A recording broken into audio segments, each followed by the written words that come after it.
Welcome to Cardiovascular Matters. Whether you are looking for answers for yourself or someone you love, we are here to give you the best information available.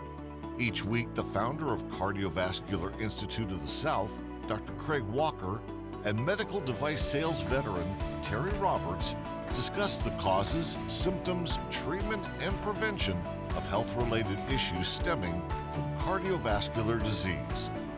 Now here's your hosts, Dr. Craig Walker and Terry Roberts. Well, hello, everyone. Happy Thanksgiving. We just finished that holiday. I was talking to Dr. Walker over the holidays, and we're looking at, our views have gone up on the podcast. We appreciate everybody watching the podcast. And with that comes some questions. And, the number one question that we get is questions about statins and cholesterol and how that works together. And Dr. Walker was telling me within his practice, that's the number one question. People come in that, they hear or they find out they've got high cholesterol. They want to get control of that to get themselves in a healthy range. And statins are certainly I think one of the sharpest tools in the toolbox. So we're gonna spend some time on that today, and I'll just let Dr. Walker run with it. Yeah, hi, Terry. Yeah, so statins are recommended in all of the guidelines for patients who have coronary artery disease or peripheral arterial disease or carotid disease. And there's a lot of reasoning behind that. But, in my clinic, I frequently see people and they say, Dr. Walker, my neighbor says, don't take statins. Statins are dangerous. They're a problem. And I usually start off by saying, it's true that any medicine, any pill, including an aspirin or Tylenol, may disagree with an individual person. That's very much possible. But that there's an overwhelming amount of data behind statins improving life expectancy and limiting the likelihood of getting recurrent heart attacks or going on to have more problems from atherosclerosis.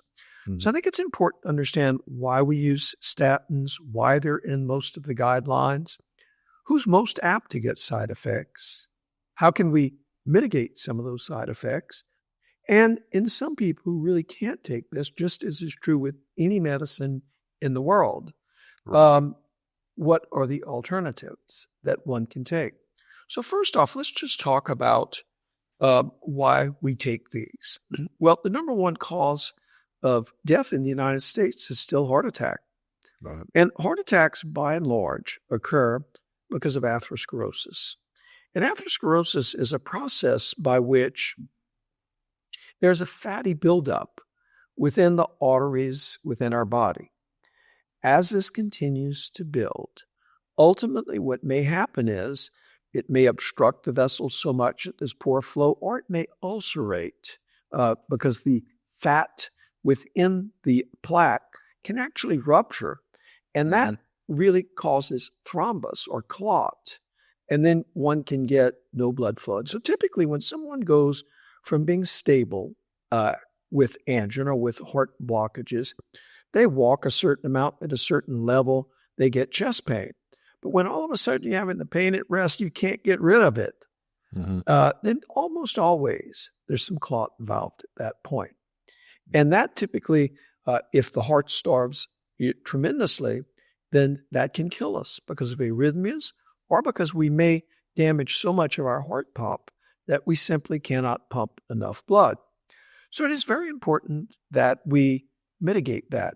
Now, we know that healthy lifestyle is very important. Controlling blood pressure, controlling cholesterol, not smoking, getting regular exercise, not being obese, watching what we eat, all of those things matter. But when cholesterol, and specifically LDL cholesterol, is very high, then that risk is much higher. And many trials have shown this over time. So our body makes cholesterol. We make it in the liver. And we need cholesterol. We need it to build many of our cells. It's important. But when we're born, and in many cultures, cholesterol levels remain very low, and specifically LDL cholesterol levels remain low. And in those societies where LDL cholesterol is low, the incidence of heart disease and of carotid disease is very low. Not low, very low. And when we're born and we're young, typically our LDL values, or low-density lipoprotein, that's what LDL stands for, are low. They're in the range of 30. Yet the average American is somewhere up around 120. So obviously with our diet and our lifestyle, we change much of that over time. Now, cholesterol is a fat, and anyone who's ever washed dishes can understand that fat does not dissolve in water. And so when we wash dishes, what do we use? We use a detergent. And what a detergent is it's a molecule, and one half of that molecule is water soluble, which means it dissolves in water, but the other half is fat soluble. And so it can carry a fat in that water. And so that's why we use detergent when we wash dishes.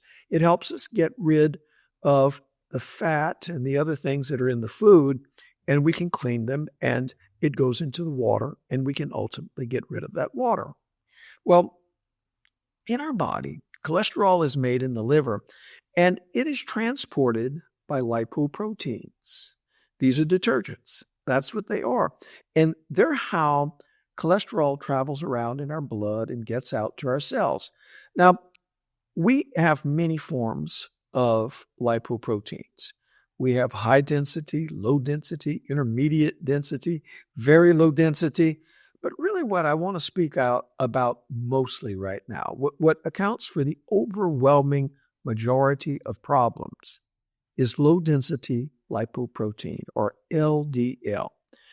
Unequivocally, LDL has been shown to be a risk factor for atherosclerosis. It is a very strong risk factor. It is not the only risk factor, but it is the one that we overwhelmingly have the most data on. And in every trial with statins, every trial thus far with other agents, the lower we get that LDL cholesterol, the less likely we are to have heart attacks, less likely we are to have strokes, less likely we are to die of cardiovascular disease.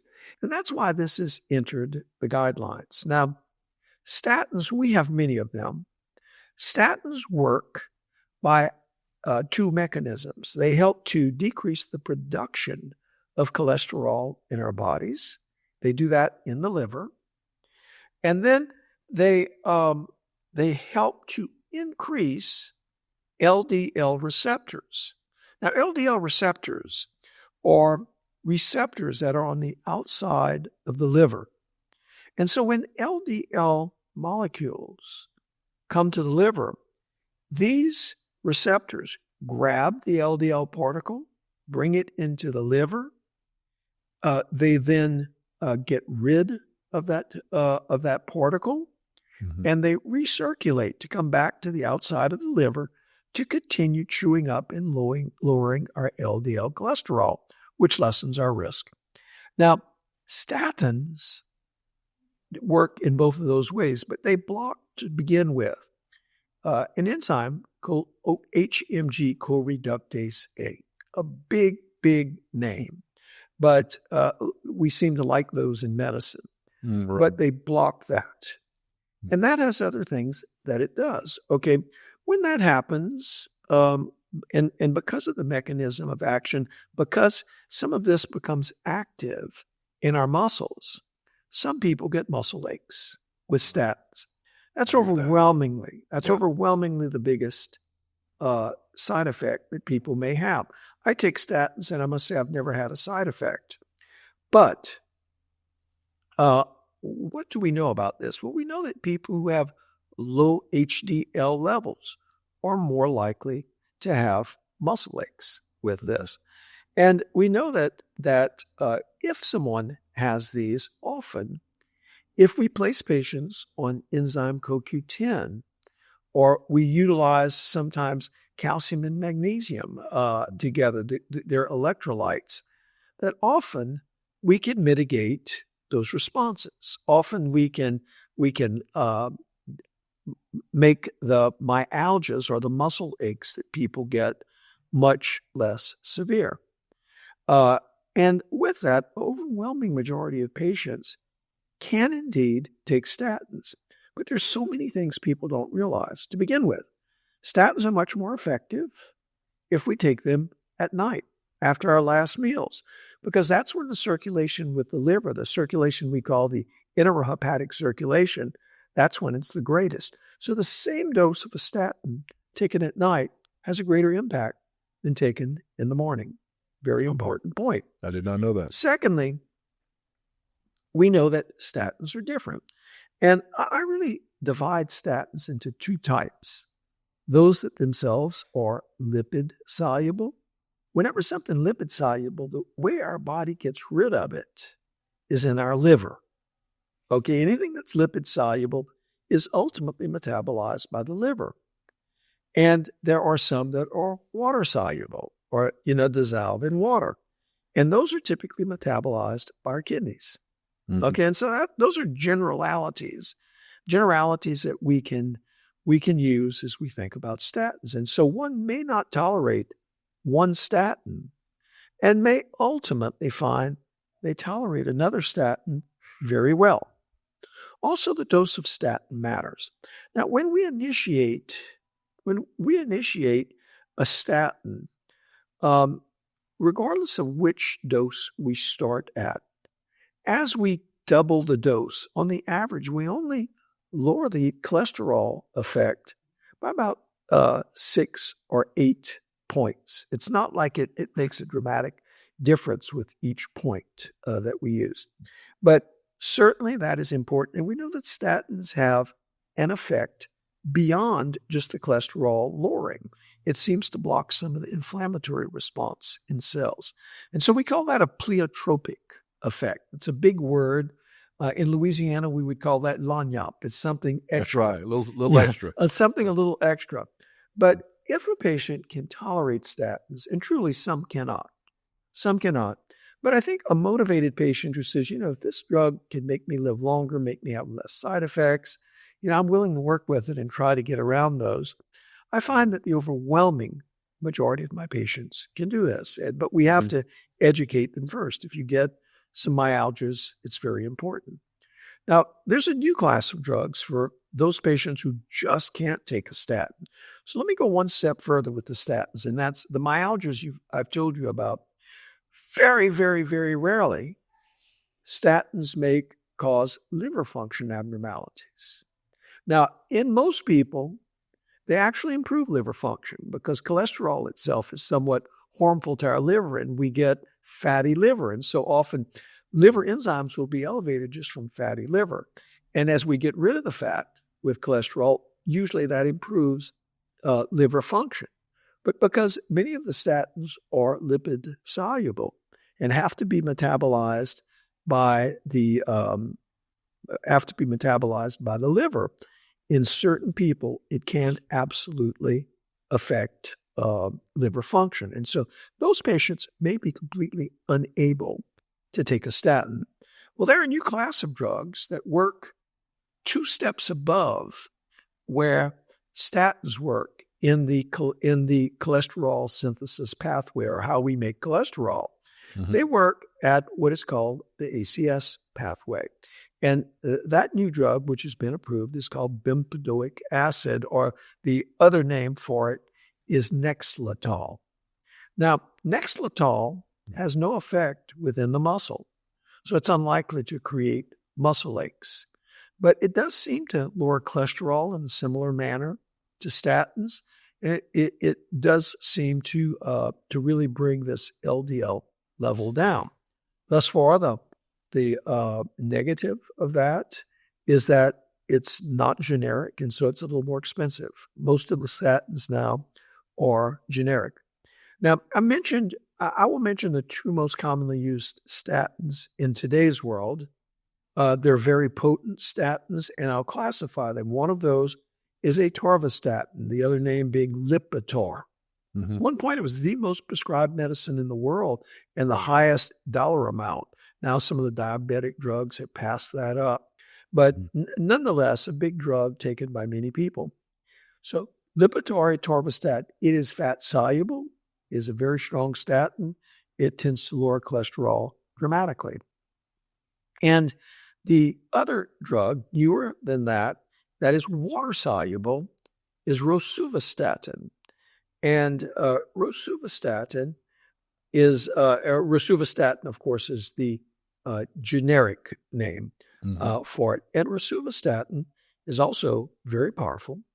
Everything I've said before about when you start a statin dose and you double it, you can expect, 6 to 8% further lowering of your cholesterol with that. And so you could easily imagine in some people, statins, despite lowering cholesterol, may not be able to lower it enough to get us to that level we want to be at. It patients at very, very high risk. Some of the guidelines are suggesting we should drop LDL cholesterol to 45 or less. And in just moderate risk people to certainly less than 70. And so sometimes we cannot do that with a statin alone. And that's when we add additional medicines. You've heard me mention the bempedoic acid. That could be added. That can also be helpful. You can use those together, or you could use bempedoic acid in the place of statins if you're statin intolerant. And typically not have the muscle aches that are typically seen with statins. But we have the PCSK9 inhibitors. And these are very powerful drugs. These lower cholesterol tremendously. And what they do is they stop the destruction of our LDL receptors. So in the presence of a protein called proprotein convertase subtilisin kexin 9, or PCSK9, that protein binds the LDL receptor, and it stops the LDL receptor from continuing to recirculate to continue lowering your cholesterol values. Well, when we can affect that, be it via a messenger RNA manner or via an antibody, we lower cholesterol profoundly, on the average about 60% at that point. And so this has allowed us to really achieve very, very low LDL levels in high-risk patients. And it does so very, very quickly. These agents really do work. And it's been my experience that these have very, very low side effect profiles. We also have the older agents like the cholesterol binders in the gut that grab the cholesterol and cause us to excrete it. But I find in my patients that those are far less tolerated. In general, those typically have a lot more side effects. So let's get back to why the patients ask so many questions. Right. I hear people say, well, they're dangerous. These medicines are dangerous. We've read how dangerous they are. And so I said, okay, well, tell me, what do you say? Well, they said, well, they cause diabetes.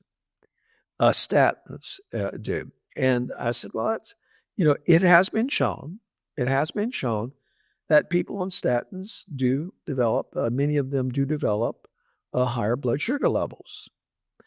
And so, well, doc, that's terrible, isn't it? I said, well, I probably wish that would not happen. But if we look at those patients, they have huge benefit. Their mortality is still improved. All of these things are improved. And these people may have been borderline. It may have unmasked this. We don't exactly know the mechanism of how it's causing the higher blood sugar levels. And it's not something that's taking someone who's borderline and way up the scale. But, it is something that has been shown. Higher blood sugar levels have been seen. But those are the patients that seemed to benefit the most. And diabetics benefit profoundly from taking statins. And so I think that's probably overblown. Some people have said, well, doc, I understand it may cause increased calcium in coronaries, and that's being looked at. And the data is saying that might possibly be true. But again, why do we worry about calcium in the arteries? We worry if it's causing heart attacks or strokes or those kinds of problems. And not because there's calcium there. We got calcium in our bones. We don't worry about that. We worry about it when it causes a problem. And that has not yet been shown to be a negative. And so one of my former teachers, and certainly one of the world's most famous cardiologists, wrote the textbook on cardiology, a textbook of medicine as well. He used to say the biggest side effects of statins is increased longevity, that you live longer if you take them. So why have statins entered the therapeutic armamentarium?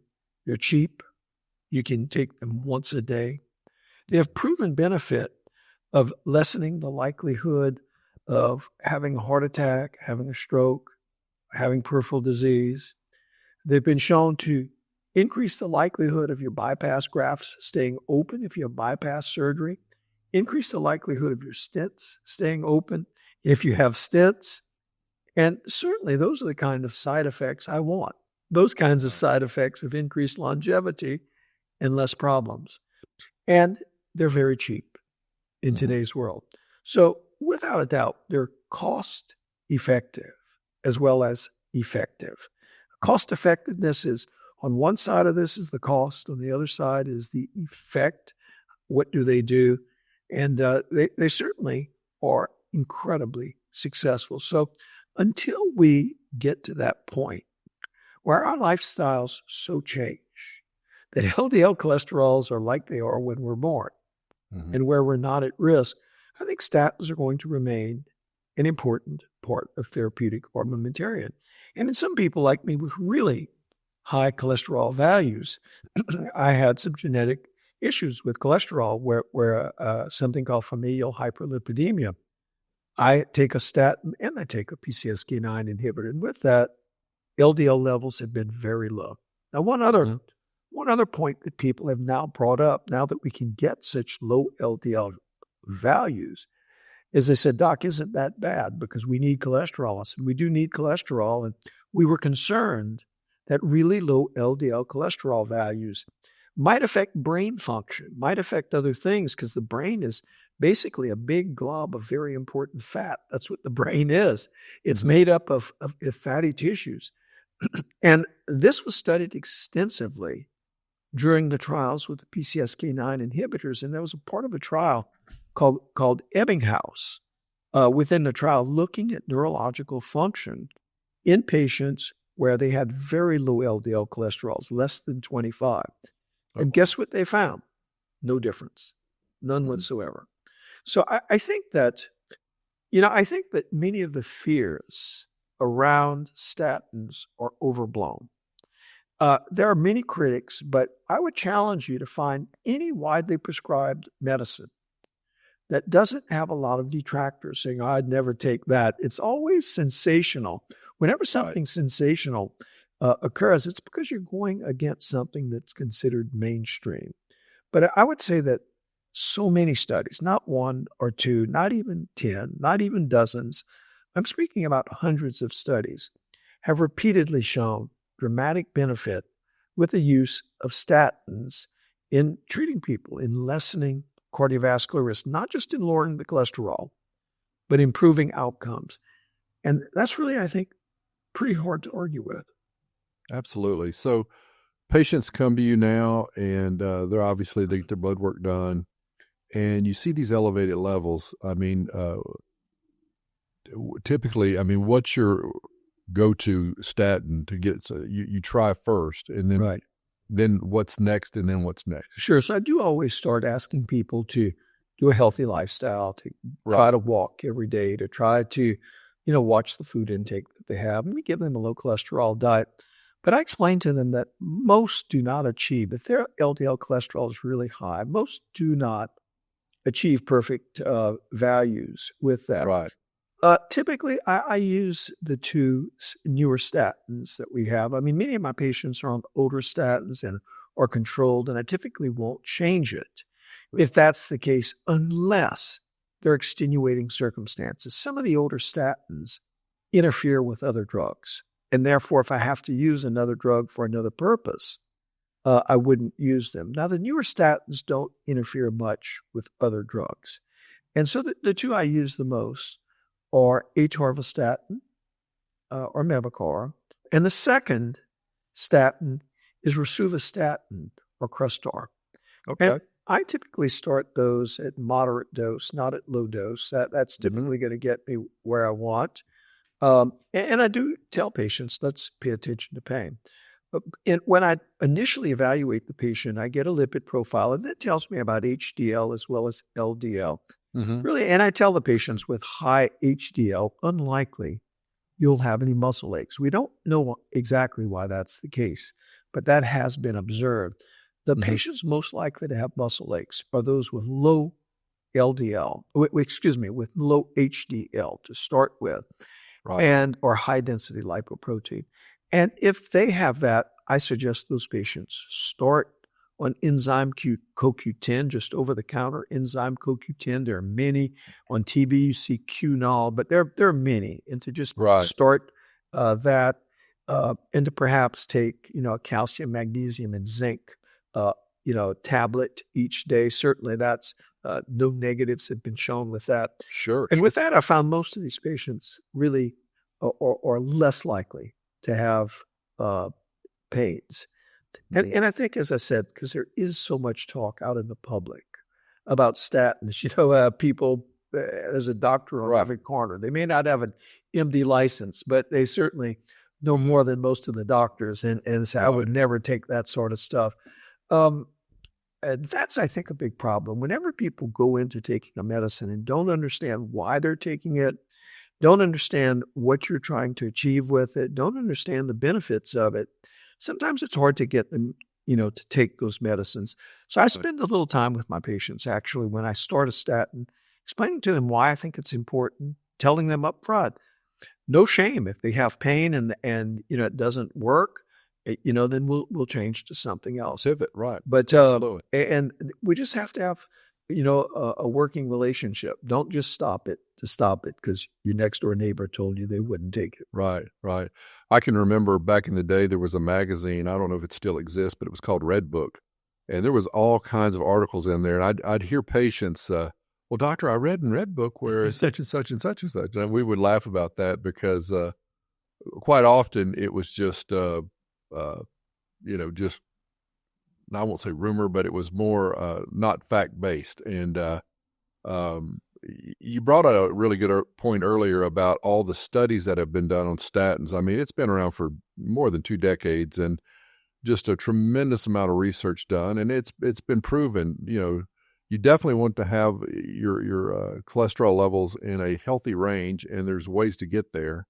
And the other thing that I really, and I know this about you because I've been around you for so long, but you do communicate with your patients, and that really goes back into the premise of the podcast, because as being that rep and going into so many different practices all over the United States, and I'm often the guy in the hallway when patients will walk out either of an exam room or a waiting room from a procedure, and I would hear all the questions. And things are moving fast. They may have gotten there late. They're upset. It's just not the best environment to learn or to really understand. So, the whole premise of this podcast is to provide the best information we can to patients. So, what I would recommend is that if you're a patient out there and your cholesterol is high and you've tried a statin, and let's say you had some muscle ache and you decided it wasn't going to be for you, there are other options out there. And working with your cardiologist, and certainly a great cardiologist like Dr. Walker and the docs in his group, they'll take the time to work you through some steps.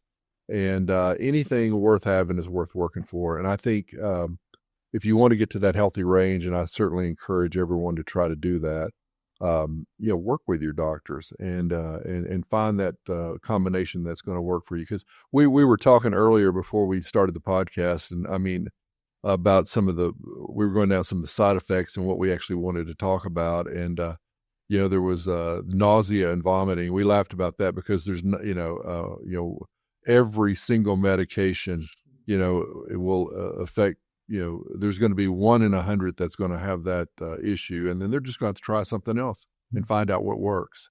And what's so neat about today's medicine is that the companies and the doctors have done the work to have more than one tool in the toolbox. And I think it was interesting to hear you talk about your regimen and where you start and where you go next, because you've obviously you've done the work, and you extremely well read on the studies. I've always been impressed how you can you basically recite and go to the studies, much like a Baptist preacher would go to the Bible.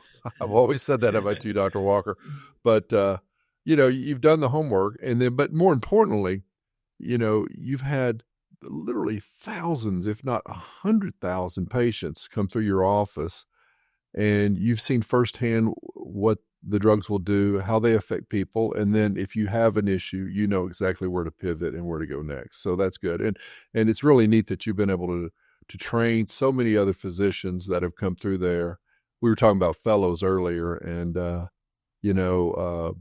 they may not all stay in the area, but they all love working with you, and they all come back and present at your conference. So that speaks very highly of your ability to teach and share with others. And you certainly taught me just about everything I know about cardiovascular medicine. We countless hours in that cath lab together, and in clinic, and even in exam rooms as you've seen patients. You let me shadow you, and I learned so much. It was so much fun. So anyway, I hope everyone has enjoyed this episode of Cardiovascular Matters. We definitely wanted to take a little bit deeper dive on cholesterol, and in particular statins, and how they work to lower your cholesterol and get it in a healthy range. Again, if you're having any of these issues, Dr. Walker's group can be reached at www.cardio.com. That's the easiest way to find them. And they've got more than 20 locations. And if you're not seeing someone and you want to get seen to get this addressed, I would recommend them highly. So thanks for staying with us. Be sure and like and follow us. That way you get the notifications when we drop new content. Again, we're averaging probably 3 a month, which is really good for us. And we're going to try to get that up to once a week, but we're going to see. We do what we're able to do with the time that we have. So thank you, everyone. Everybody have a happy holiday, and we'll see you soon with another episode of Cardiovascular Matters. Thank you, Dr. Walker. Thanks, Terry. Hey, everyone. And just as a reminder, here on Cardiovascular Matters, this show is for you. The topics that we discuss are based on the needs of our audience. And so if you've got questions you want answered or discussed on the show, be sure and send us those questions, especially if you're watching or listening to us on YouTube. Go to the comments section, or go to the comments section on any of the platforms you listen to, and leave us a message. I'll get it. I'll make sure Dr. Walker sees it, and we'll address that in upcoming episodes. So thank you so much for listening to Cardiovascular Matters. Everyone have a happy holiday, and we'll talk to you again soon. Thank you. Thanks for listening, and please subscribe, like, and share this podcast with your friends and family. Join us next week for new topics and answers with Dr. Craig Walker and Terry Roberts on Cardiovascular Matters.